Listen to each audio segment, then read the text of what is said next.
Welcome back to my channel study 21। कैसे हैं आप सब? आई होप आप सब अच्छे होंगे। हम लेकर आए यहाँ पर क्लास 10 की मैथ का third chapter pair of linear equation in two variable. ठीक है, तो यहाँ पर आपको बताया था मैंने कि लीनियर इक्वेशन की अगर बात कहेगा तो उसकी डिग्री कितनी होती है? 1 होती है। ठीक है, लेकिन यहाँ पर बात कर रहा है पेयर ऑफ। पेयर मतलब हो गया कि किसी भी चीज की दो, मतलब जैसे आप शूज लेने जाते हो तो दो पेयर, वन पेयर मिलता है, वन पेयर में दोनों पैर का मिलेगा। ठीक है, तो इसी तरीके से आपको अब की बार इक्वेशन भी कैसी गिवन होगी? दो गिवन होंगी और कितने वेरिएबल यूज होंगे उसमें? 2 वेरिएबल यूज होंगे। तो सबसे पहले हम इक्वेशन को समझ लेते हैं। ठीक है, और जो लीनियर इक्वेशन है, ठीक है, जो लीनियर इक्वेशन हमें मिलती है उससे हमारा ग्राफ कौन सा बनता है, ये मैंने आपको चैप्टर 2 में समझाया था कि लीनियर इक्वेशन का ग्राफ हमेशा कैसा मिलेगा? स्ट्रेट लाइन मिलेगा। तो अब आपको ऐसी ही दो स्ट्रेट लाइन गिवन है जिसके बेसिस पे आपके अलग अलग केसेस बनेंगे। उन सभी केसेस को हम डिस्कस करेंगे इस वीडियो में। तो चलिए शुरू करते हैं। सबसे पहले हम बात करते हैं कि इसकी इक्वेशन किस टाइप से आपको गिवन होगी, क्योंकि दो वेरिएबल यूज हो रहे हैं। तो ये होगा ax plus by plus c is equal to 0। ये जो है a b c ये आपके नंबर है, जो आपको नंबर मिलेंगे कांस्टेंट नंबर जिन्हें आप चेंज नहीं कर सकते। और x और y क्या है? आपके वेरिएबल। ठीक है, तो यहाँ पर ये तो हो गई इक्वेशन, क्योंकि दो गिवन होगी तो आप इसे a1 a2 b2 a1 a2 c1 a1 b1 c1 और a2 b2 c2, ठीक है, इस तरीके से हम इसे काउंट करेंगे। फिलहाल अब बात करते हैं कि जब हमें स्ट्रेट लाइन गिवन है, लीनियर इक्वेशन गिवन है, मतलब स्ट्रेट लाइन गिवन है, और ऐसी कितनी लाइंस गिवन है? हमें 2 लाइंस गिवन है। तो दो लाइंस के लिए कंडीशन जो बनती है वो कुछ इस तरीके से बनती है। मान लिया हमारे हाथ में दो पेन है, ठीक है, और ये कैसे है? स्ट्रेट है, यानी स्ट्रेट लाइन की फॉर्म कर सकते हैं। अब हमारे पास दो पेन है यानी दो स्ट्रेट लाइन है, जिसकी दो कंडीशन कैसे बनेगी? या तो ग्राफ जो है वो एक दूसरे को इंटरसेक्ट करेगा, जब इंटरसेक्ट करेगा तो इसे एक ही पॉइंट पे कट करेगा। ठीक है, दूसरी कंडीशन होती है कि जब लाइन हम ड्रॉ कर रहे हैं कि वो दोनों एक दूसरे के पैरेलल है, मतलब कभी कट नहीं करेगा वो। ठीक है, और तीसरी कंडीशन होती है कि जब हम एक लाइन ड्रॉ कर रहे हैं उसी पॉइंट पर वो दूसरी लाइन आ रही है। ठीक है, तो दोनों लाइन क्या हो गई? मर्ज हो गई। लेकिन ये कंडीशन होती है इसके लिए कि इस पे डिपेंड होती है। अगर वन पर्सन की इससे अलग हुई तो या तो इंटरसेक्ट करेगी, अलग हुई तो या पैरेलल करेगी। ठीक है, तो इसलिए ये इस पे डिपेंड होती है, बट इस कंडीशन में से हम इसके साथ सोल्यूशन मान सकते हैं। ठीक है, तो अब समझते हैं इसमें कौन कौन सी चीजें हमें चाहिए होती है। सबसे पहले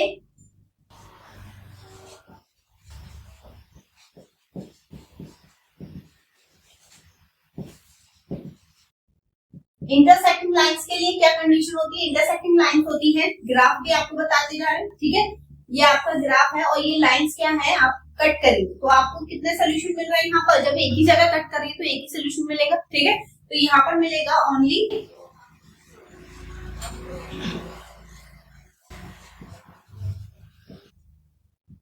वन सोल्यूशन। ठीक है, अब इसकी कंडीशन क्या होती है? क्योंकि मैंने आपको बताया ऐसी दो इक्वेशन आपको गिवन होंगी, तो इसको तो मान लिया हमने a1 b1 c1, ऐसी दूसरी होगी a2x plus b2y plus c2 is equal to 0। इसकी कंडीशन होती है a1 अपॉन a2, यानी इन दोनों का रेशियो, ठीक है, आपस में अगर इक्वल नहीं है फर्स्ट a और b का, b1 b2, तो उस कंडीशन को हम बोलते हैं इंटरसेक्टिंग लाइन या फिर ओनली वन सोल्यूशन। ठीक है, दूसरी कंडीशन होगी इसकी सेकेंड,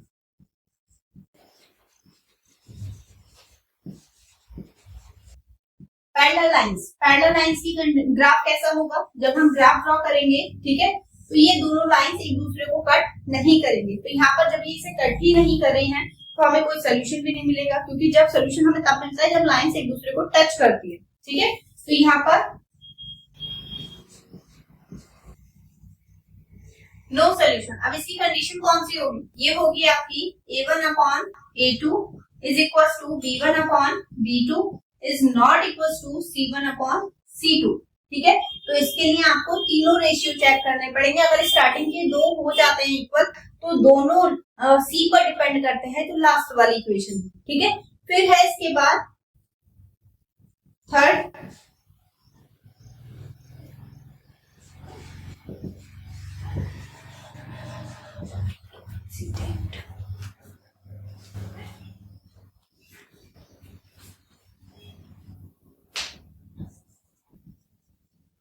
कोइंसिडेंट लाइंस। ठीक है, कोइंसिडेंट लाइंस कौन सी हो गई? इसका ग्राफ होगा आपका जब एक लाइन उसी लाइन के ऊपर आपकी आ रही है। ठीक है, पूरी, मतलब सब जगह से टच कर रही है वो। तो यहाँ पर क्योंकि बहुत जगह टच कर रही है, इसी कंडीशन पे इसके कितने ढेर सारे सोल्यूशन होंगे, बहुत ढेर सारे। तो हम उसे बोलेंगे मैनी सोल्यूशन, ठीक है। और इससे हम पता कैसे करेंगे, ये होगा A1 upon A2, B1 upon B2, C1 upon C2। यहाँ पर ये तीनों इक्वल होंगे, ये ध्यान रखिएगा, ठीक है। तो अगर A1 upon A2, B1 upon B2 का रेशियो जो है वो आपस में इक्वल नहीं है, तो फर्स्ट कंडीशन तो हो गई इंटरसेक्टिंग की। बाकी डिपेंड करते हैं क्योंकि दोनों में देखिए A1 A2 B1 B2 तो इक्वल है, ठीक है। डिपेंड करता है इस पे, अगर नॉट इक्वल टू है C1 अपॉन C2 तो वो होगा आपका पैरेलल लाइंस, अगर इक्वल है तो C1 अपॉन C2 तो वो होगी आपकी कोइंसिडेंट, ठीक है। तो यहाँ पर आपको ग्राफ बता दिया, किस बेसिस पे इनको हम यूज करेंगे वो भी हमने बता दिया, ठीक है। और लाइंस को हम क्या क्या बोलेंगे वो मैंने बता दिया आपको, और यहाँ पर कौन से सोल्यूशन आपको मिल रहे हैं वो सब मैंने बता दिया। अब इसका एक पूरा चार्ट देख लेते हैं किस तरीके से है।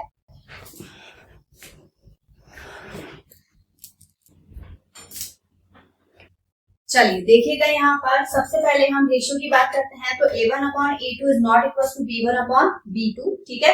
इसका रिप्रेजेंटेशन ग्राफिकल रिप्रेजेंट होगा आपका, रिप्रेजेंटेशन इंटरसेक्टिंग लाइंस, और इसमें जो अलजेब्रिक इंटरप्रिटेशन है, मतलब इसका जो सोल्यूशन हमें मिलेंगे वो कैसे मिलेगा, एग्जैक्टली वन सोल्यूशन या फिर यूनिक सोल्यूशन, ठीक है। मैंने इसका ग्राफ भी आपको बताया है, इसके साथ भी ड्रॉ कर दे रही, वो आपका क्रॉस में मिलेगा, ठीक है।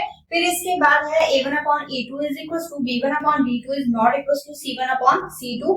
ये कौन सी लाइंस बनेंगी आपकी, पैरेलल। ध्यान रखिएगा C1 अपॉन C2 इक्वल नहीं होगा, तो ये होगी आपकी पैरेलल, और पैरेलल की रिप्रेजेंटेशन कैसी है, सेम, ठीक। जो लाइंस आपको इंटरसेक्ट नहीं कर रही, जब इंटरसेक्ट नहीं कर रही है तो हमें कोई भी सोल्यूशन नहीं मिलेगा, ठीक है। फिर इसके बाद है A1 upon A2, B1 upon B2 और C1 अपॉन C2, तीनों का रेशियो अगर इक्वल है तो वो होता है कोइंसिडेंट। और कोइंसिडेंट के कितने सोल्यूशन होते हैं, मैनी सोल्यूशन, क्योंकि ये एक ही लाइन के ऊपर दूसरी लाइन यूज होती है, यानी ओवरलैप करती है एक दूसरे को, ठीक है। अब यहाँ पर एक चीज और पूछी जाती है, कंसिस्टेंट या फिर इनकंसिस्टेंट, ठीक है। तो सबसे पहले आप ये चीज ध्यान रखिएगा, जहां पे भी आपको सोल्यूशन मिल रहे हैं वो होती है कंसिस्टेंट। इसे यहाँ नोट कर दे रहे, ठीक है। ये भी कंसिस्टेंट होगा और ये भी कंसिस्टेंट होगा, क्योंकि यहाँ पे हमें कोई भी सोल्यूशन नहीं मिल रहा है, तो ये होगा